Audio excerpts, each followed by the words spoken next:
All right.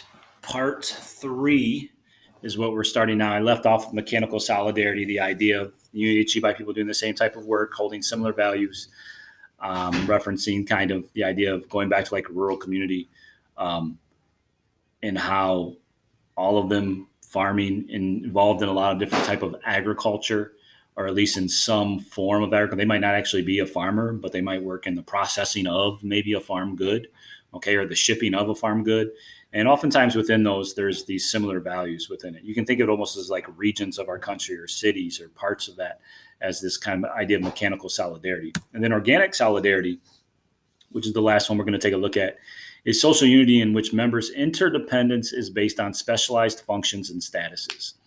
So, a good way to think of this is if you look at the pictures that I supplied you guys, most of you probably don't cut your own hair. All right. And most of you probably don't repair your own car. I'm not saying that you're not capable. All right. The majority of people, they don't do that. All right. They go places to get their hair cut, they go places to do a lot of those things involve what you would see at a salon. All right. And then outside of most people can't change their own oil, let alone put on brakes or, fix up different parts within their car. So you go to individuals who are specialized in those areas. All right. Think of the job that you want to do when you get older. Okay.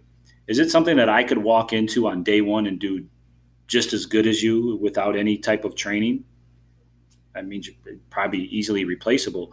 But the idea of it is think about those that think of trades. All right. All of those trades, that takes you, think of different programs we have at the high school. All right. That takes, you can't just overnight, like, yep, I'm going to go, build a home. All right. I'm going to weld just by showing up. I'd have no idea what to do if I walked into the welding room and said, get me started. I've never welded before. Okay. So it takes special training. All right.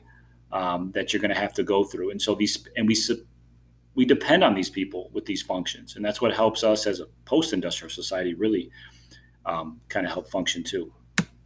So speaking of post-industrial society, what is this?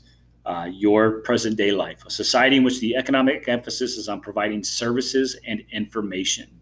All right. So you're providing what we would call this. The goods are oftentimes produced now, maybe overseas, who knows, and we're providing services around those goods. We still provide goods, so there's still some industrialization um, parts within our society, but a lot of it is service industries, all right, and information around those things. And this will make more sense here coming up next.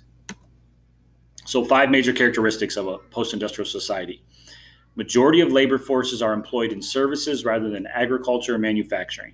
That should make sense. We've obviously had a big shift of manufacturing jobs, which drove our economy. It drove, I mean, Sandusky, you guys probably your grandparents and maybe some parents and other things that can tell you stories about how, new departure, uh, how many people that employed at one point in time and how many other factories that were around town.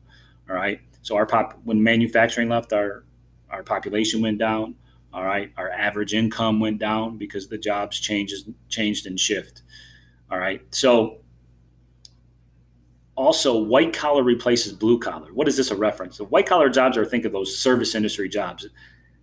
It references like basically a collared shirt with a tie. That's the white collar. The blue collar is that old work shirt. Like think of a mechanic with the blue collar. Okay, so you see a shift. It doesn't mean blue collar jobs are gone because they're obviously incredibly necessary, but you see a lot more of service industry jobs.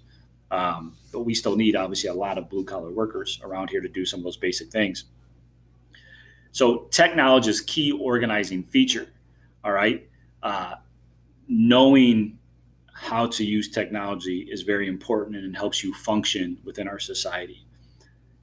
Think of somebody who's computer illiterate. That makes it very difficult for them, one, to work at a lot of jobs, okay, and just to get by doing common things. Think of the problem that we're faced with now, and there's different people that are struggling to do different things with the technology for just school, okay. So that becomes really important um, within this post-industrial society. Next, tech change is planned and assessed.